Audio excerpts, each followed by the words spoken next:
Hello, everyone. When I was at the Society of Biblical Literature conference this year, I was walking past the booth of the Jewish Publication Society, and I saw something that caught my eye as very new and different, a new kind of Bible Tanakh translation. It's called the JPS Tanakh Gender Sensitive Edition.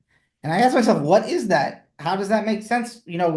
What does it do to the Hebrew? What does it do to the English? What is the gender sensitive edition? For those of you who don't know, the JPS Tanakh itself, the Jewish Publication Society, is over 100 years old. There are already two major versions, and it's very popular in all Jewish denominations, which is a rare thing that a translation could do that. So this is the new version that came out, I think, in 2023.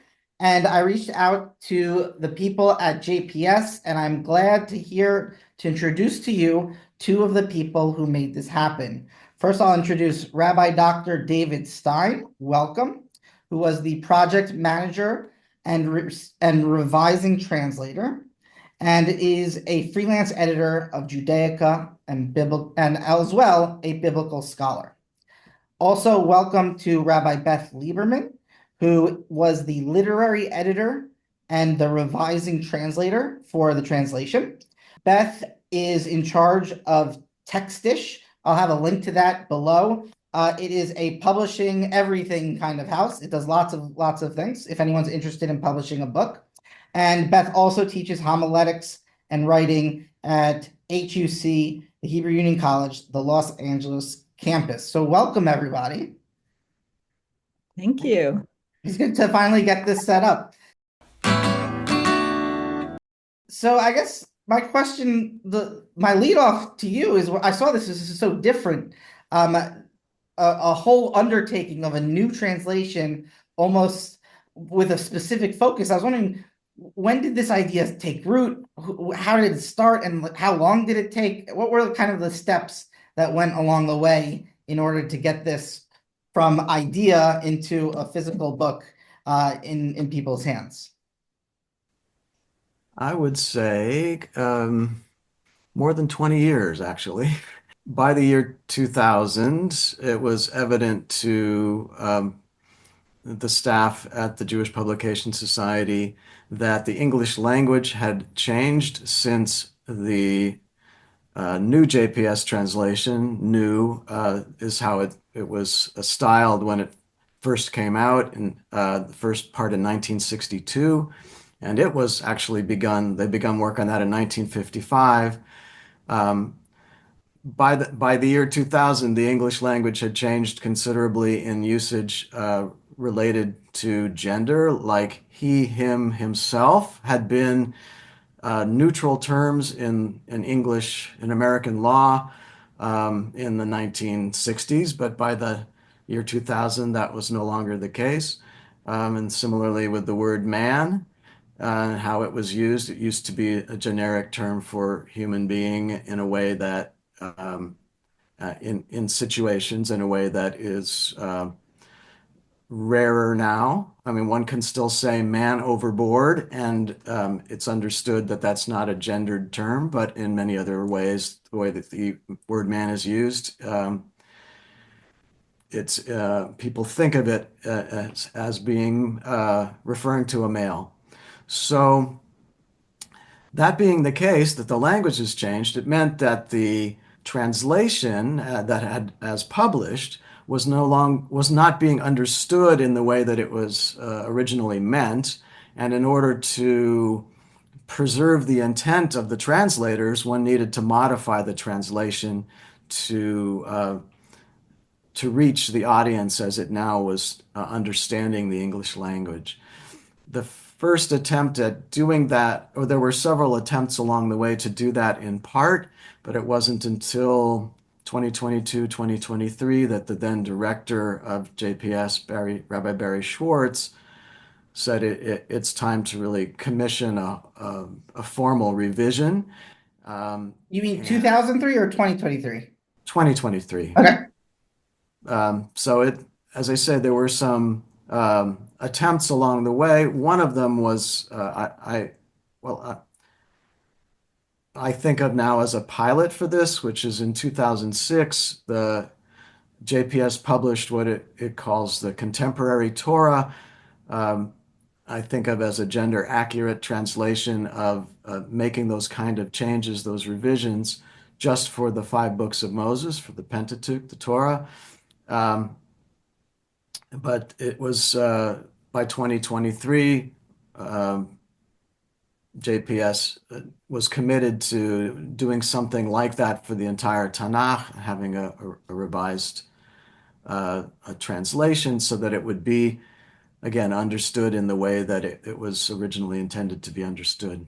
Now, David, you are a scholar in biblical Hebrew, right? Yes. So it's interesting. You're saying the changes are not that there was some new insight into biblical Hebrew, that new epiphany in the 80s and the 90s, that started this. Rather, it was more of something changing in English itself on that side of the dynamic. That Oh, almost it's some of both, but I think the main impetus were the changes in English. I'd like to add also bring the some of the historical context of American English language translations of Tanakh into this, if I may, which it also puts an additional layer of framework on it, which is that, there have been Jewish Bible translations over the centuries. JPS in 1917 published what was the first cross-denominational team project. Oh, wow. Yeah. Is that you've got it? Yeah. Yeah. I've got mine too. This is my family Bible, actually. So that was a 1917 edition. And it was the first of its kind because it was a predominantly word for word rendering of the Hebrew. And David will, of course, correct me if I'm misspeaking on that. It was strongly influenced by the English style of the King James Version. And that served as the standard translation of the American Jewish community for many decades, or a standard translation, I know. And then in 1955, it became time to revise the 1917 translation, and another team got together under the auspices of the Jewish Publication Society to produce a new translation. And that's known by scholars as NJPS. It basically took 30 years for this translation to be published in its entirety.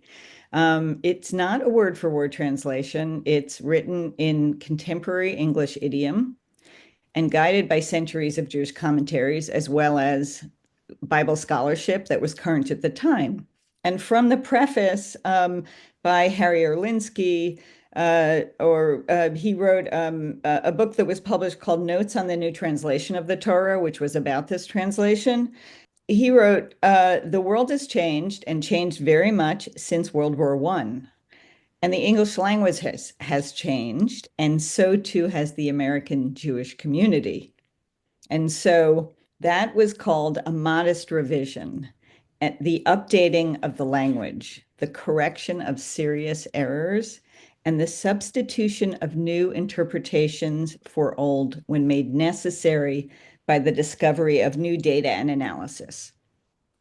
So that was the next generation, the NJPS, and then 40 years later, the RJPS, which is our revision, comes along, and for very similar reasons. So right, meaning the English, which is fascinating. The English, exactly. Right. And some of the also scholarship in biblical archaeology, sociology, religion, linguistics, that have also changed our understanding of the Hebrew, what might have been meant. So, it's the English was the guiding, was certainly it was the main reason, and we had the chance to uh, make some interesting updates. So what would be, for example, if we could kind of think what might something be said in the 1917 version, and then how would it be said in the 85, and then how might it be said today? Like what kind of Let's look at Exodus 21, verse 12. Okay, I'm gonna pull up. Okay, so we have Makeh ish vamet mot yumat. So this is in this what is right here on the side of the screen is the middle JPS translation from 1985, which I now know you said was began in the 50s. I never thought of that, how long it took. But so this is the 50s to 80s. So David, could you read this for us and tell us how it's going to change in time? So there are two parties being referred to in this scene, if you will, the attacker and the victim. So the attacker is referenced in the Hebrew in a participle, but in the English as he. And as I said, that nowadays people will think that, oh, maybe we're only talking about a male when we say he. But in the 1960s, that wasn't the case. And then a man, what's the gender that's in view there? Are we only talking about male victims, or does this law apply regardless of the gender of the perpetrator or the victim? So literally, if you're a literalist in the Hebrew, this means a man who smites a man, right? Yeah, I'm not a literalist in quite that way, because when a reference is not specific, if it's referring to a category of person, a class of person like this, to whom it may concern, everyone that this could possibly apply to, it applies to, and the law is legal materials are construed as broadly as possible so that they're generally applicable. Is there in Hebrew, grammatically masculine expressions are not gendered.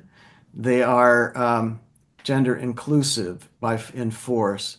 So there's no grammatical or linguistic reason to exclude women from view in this law. The only question that remains is, would the ancient audience have understood that, well, of course, in a situation such as we're talking about here, women aren't in view, don't do that sort of thing. And there's the answer to that in this case is no, there's no reason to think that women were excluded from view, so that it would have been understood as not limited by gender. And then the question is, what's the best way to render that into English idiom? Right. But meaning historically though, right? So I have here the 1917. Beth, you have it too, right? Yes. He, right? Which is what David was like. The Hebrew is masculine, so he in the 1917 version, so smiteth a man. Okay, and then we had the 1985, which is not so different, right? Right. It's interesting. Just the way the English is phrased, he that smiteth a man so that he dieth shall surely be put to death.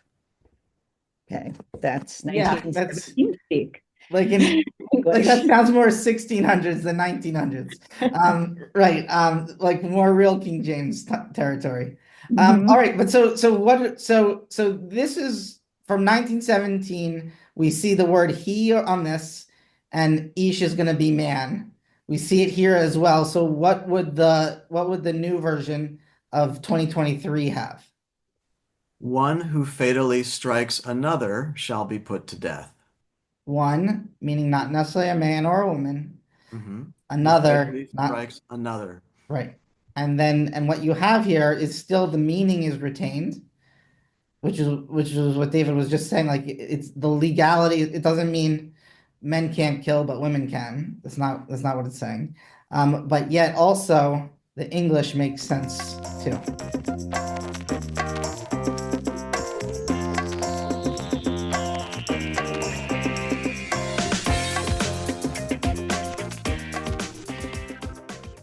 So, are there any other examples that you would like us to look at?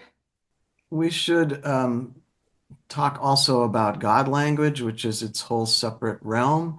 It's not just about he and himself, not just about pronouns when we talk about God, but also the standard rendering of God's name, personal name, as the Lord, which has been fairly standard going back to the ancient Greek Bible of more than 2,000 years ago. Um, the Yeah. Lord has come on to be more masculine in its how it resonates with people, and so if we needed to find a gender neutral substitute for that term, and that's where Hirsch and Mendelssohn come in, and what Right. Beth's work. Meaning because Lord is the male master and mistress would be the female master. And So, and so you had mentioned in the introduction Hirsch, Rabbi Samson Raphael Hirsch, right? yes. So how did he translate the name the tetragrammaton Yud Hey Vav Hey? So he faced this question in German in the 19th century, and he decided to use the German equivalent of God, Gott, but to print it typographically in a distinct way, an equivalent of what we might think of as boldface, and um, spacing out the letters of the word. And that allowed there to be the name God to be experienced as a name rather than as a job title, which is what Elohim, and when it's translated as God, basically is. But in English, we use the name God. We use it as a name. We use that word to say I'm praying to God. It's a unique identifier as a label, so it works as a name. And we wanted the Tetragrammaton, God's holy personal name, to be experienced in the translation as a name, whereas the Lord actually distances one from doing that. And so we adopted the idea of using the word God as a substitute, but making it typographically distinct. There are a number of anecdotes in the Talmud about the name actually being used and the disastrous consequences that have ensued. Yeah. In Yevamot 49b, according to Rava, the prophet Isaiah uttered the name and was thereupon swallowed by a cedar tree. In Sanhedrin, Rabbi Judah Hanasi claimed that King David had been saved in a battle thanks to the name. So according to the story, King David's nephew Abishai pronounced the name, whereupon the king was momentarily levitated above the battleground.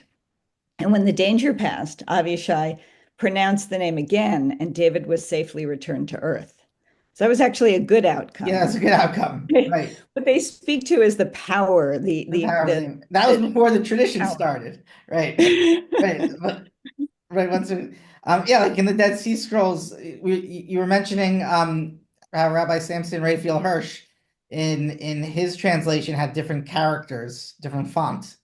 In the Dead Sea Scrolls, you often find that the name Yud Hey Vav Hey is written out in Paleo Hebrew or Canaanite Phoenician script. So it's an old tradition. If not, could be the oldest. I don't know many traditions that go that far back. But it's definitely an old one.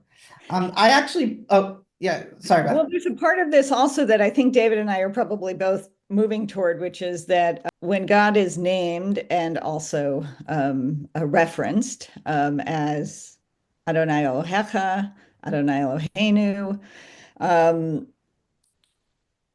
rather we can't in English. First of all, the Tetragrammaton received the small caps God treatment, but when when there are other terms, they were translated, they were represented, translated differently. So so the eternal your God, I mean, so Adonai Elohecha became, rather than the Lord your God, which was what the NJPS had, it became the eternal your God. Okay, let me pull this up because I actually Okay, pulled these sure. up. So here's Deuteronomy 6:5. We have V'ahavta, and you shall love et Adonai Elohecha. You shall Mm-hmm. love blank. Yud Mm-hmm. Hey Vav Hey, the Tetragrammaton, and then Elohecha, normally your God. So here's the 1985. You shall love the Lord your God. Lord is all capital. So if we were only to change the representation of Yud Hey Vav Hey, then this sentence would become, "You shall love God your God," which Right, we didn't want to do because of right. English So style. And Lord isn't good because we don't want to focus on the masculine versus the feminine. Mhm. God isn't good because you have the double God. So Yeah. how did you solve this one?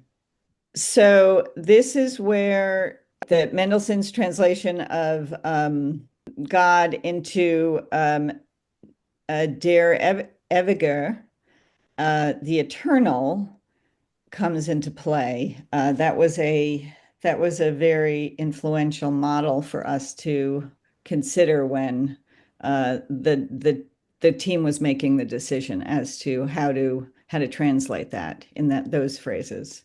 So it's going to be the eternal. So the translation would be, but you shall love the eternal your God. Eternal is capital, all caps, and God is just regular God, not all caps. So essentially from Mendelssohn, a very influential person in the history of modern Judaism, from Mendelssohn, what you're finding here is a new way instead of Lord, the eternal your God. Yes. Excellent. This is why I reached out to JPS. I was like, "What? This is exciting. These are new ideas for very old problems." And finding even it's amazing that you found some sources within the Jewish tradition itself to actually go with that. So you have the eternal, your God. What about pronouns? Like, what's if it says if God is, let's say, mentioned at the beginning of a verse, and then we have he verbs and like he did this and he did that and he did that. Did you change the pronouns for that? I have a couple of examples. I don't know. David, what do you think? First Kings 5:5 or Isaiah 6:1? Let's do both. I got both. Okay. All right. Why don't we start with Isaiah 6:1 because it was complicated. So in the year that King Uzziah died, right, I beheld my Lord seated on a high and lofty throne, and the skirts of his robe filled the temple. Seraphs stood in attendance on him. Each of them, well, the he and the following verse really is probably the seraphs, but then we go beyond it to the piece of the Covered Kedusha. his face. Yep. Here we go. Yeah, they're So yeah, so I'm highlighting in the English section all the pronouns, which in Hebrew are just gonna be after the noun. We have this little vav here. That means his. Here they're standing above him. So whenever you see this vav like that at the end of a noun, that's gonna be a his. Um, and those are divine beings, right? So they were also within our purview. Oh, right, because right. Yeah, So the divine beings also have masculine verbs, right? right. So when it says that Seraphim Omdim, the seraph, however you want to translate a fire angel, whatever you want to do, the Seraphim are standing. It's Omdim with the masculine ending. Right? Hmm. So we had to really find a lot of workarounds for this, right? And then and also and ticks until through. I saw your book, I would have thought that this right here is Hmm. standard translation. Like there's no big change that needs to be made. So it's just his, him, his, because that's what the Hebrew has. But in your ideas about English changing, and that English isn't necessarily going to gender all of this. So how did you translate in this passage, Isaiah 6:1-3? In the year that King Uzziah died, I beheld my sovereign seated on a high and lofty throne, and the skirts of God's robe filled the temple. Seraphs stood in attendance, each with 6 wings, 2 covering the face, 2 covering the body, and 2 to fly with. And then, we have it, and one would call to the other, Holy, holy, holy God of hosts, whose presence fills all the earth. Fascinating. So you had the face, or what instead of his face, The what did you have? face. Yeah, the face, because it's such a unique Yeah, way to describe what's going right. on. Yeah. Excellent. That's a fantastic example. And I mean, so what we're trying to do is open up the biblical texts, so that rather than setting a barrier, which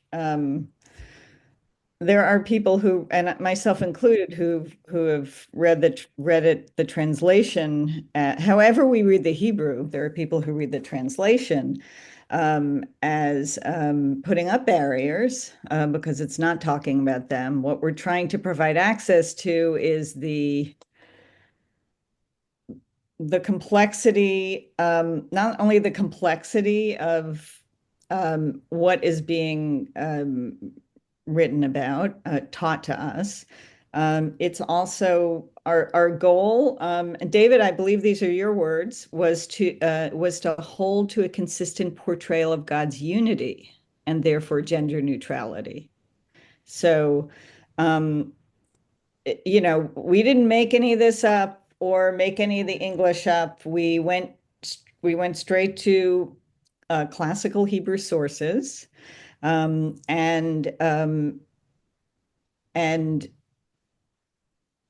revise the English in a way that is consistent with the way a lot of people, not everybody, but a lot of people speak and understand English language now. And so how did this come about? Did you just like do a PDF search of every he or yud hey vav hey in the and just like check them off, or was it like you're literally going through the whole book, every single word, you know, very like Both, both. slowly? Both. It's also the references to persons we needed to really look at the underlying Hebrew and think about what went without saying for a particular utterance to understand whether women would have been seen as being in view or not.